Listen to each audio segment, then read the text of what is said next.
In the 12th century, Spanish Muslims known as Moors conquered the city of Merida, Spain. According to legend, 7 Catholic bishops fled the city in order to protect the relics of the church. They went to a faraway land across the sea known as Antillia, and each of the bishops founded a city. The cities mined jewels and became so rich that they were made entirely of gold. At least, that's what the legend said.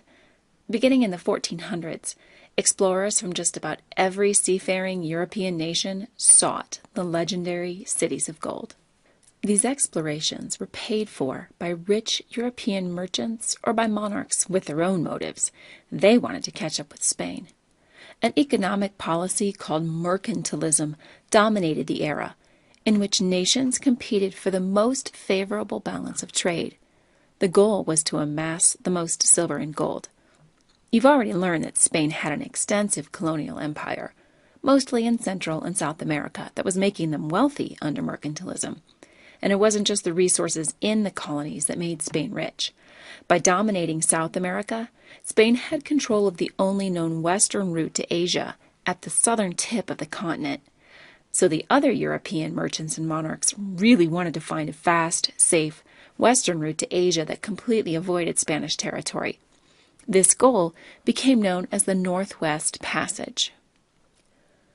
So in 1497, just 5 years after Columbus's first voyage, England sent John Cabot exploring for this Northwest Passage. He did set foot in the new-found land, soon called Newfoundland, but also rumored to be the legendary island of Antillia.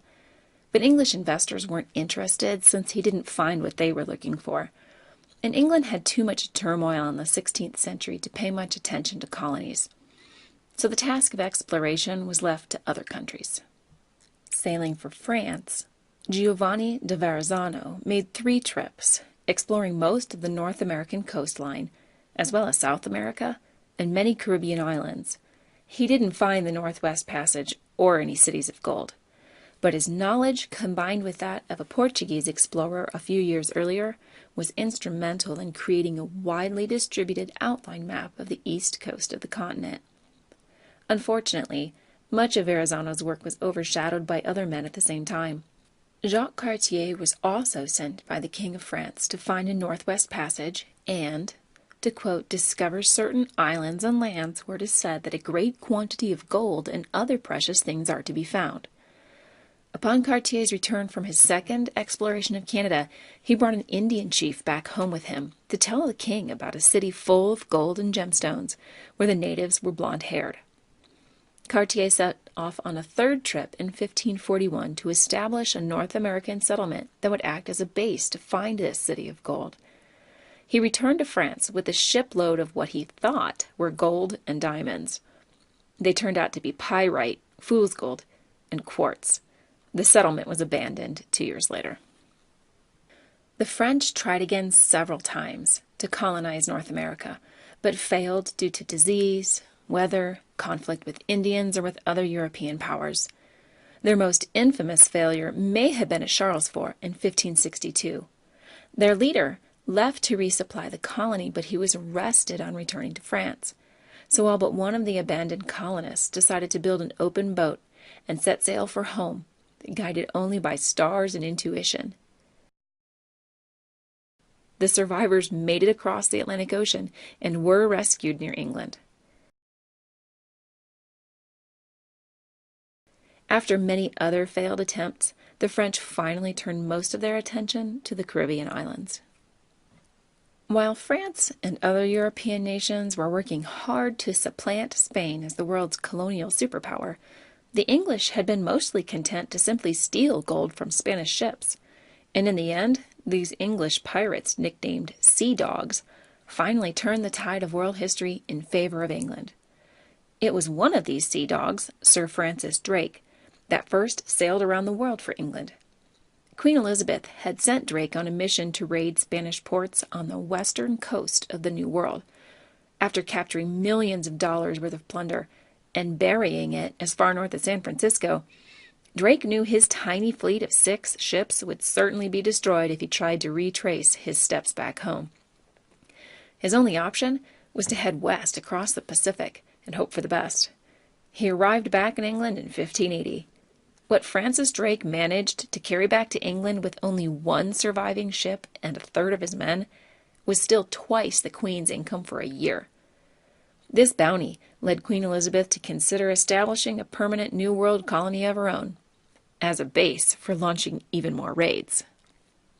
After paying for a settlement in Newfoundland, which his half-brother failed to establish, sea dog Sir Walter Raleigh tried again farther south in 1585. He financed a group of settlers to a small island called Roanoke off the coast of North Carolina. After conflict with the natives in which they beheaded the Indian chief, the colonists caught a ride back to England with Francis Drake, who was going home after raiding some Caribbean islands. The fleeing colonists just missed the supply shipment sent to them from England. A detachment of soldiers from this supply ship stayed behind to guard the Queen's claim to the land. Then Raleigh arranged for a second colony attempt nearby.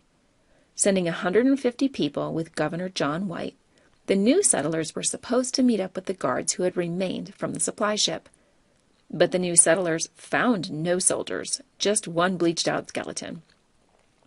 But since the commander of the fleet wouldn't let the frightened colonists back on the ships, they convinced their new governor to go back to England and return to them with reinforcements.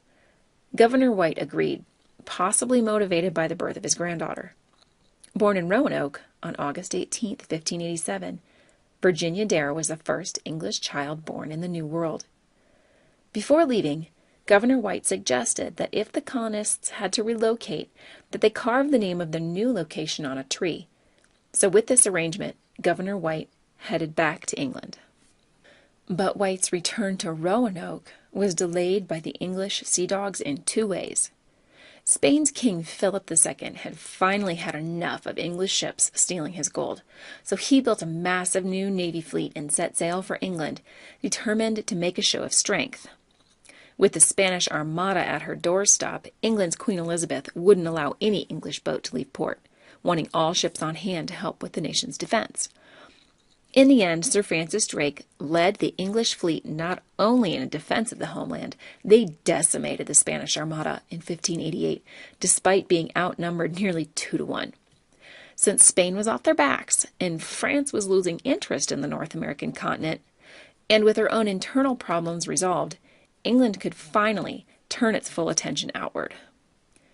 Even though ships were allowed again to leave English ports in 1588, the relief fleet bound for Roanoke decided to make a side trip to Cuba, hoping to capture a little Spanish treasure on the way. It wasn't until 1590 that Governor White finally returned to Roanoke, searching unsuccessfully for his daughter and granddaughter. The village was abandoned without sign of obvious struggle, and without human remains, eliminated the likelihood of war or disease. All he found was the word Croatoan engraved on a fence post, and the letters C-R-O hastily carved into a tree. There was a nearby island known as Croatoan, but White was unable to search it since a hurricane was moving in. Though there are plenty of theories, the fate of the Roanoke settlers is one of history's true mysteries. Since Roanoke was a total failure, Sir Walter Raleigh turned his attention to the legendary cities of gold.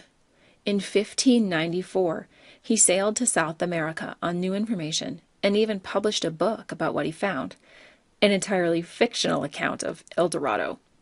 When a second expedition turned into a raid on a Spanish outpost, Raleigh returned home to find himself out of favor with the new king, who agreed to Spanish demands that Raleigh be executed for piracy.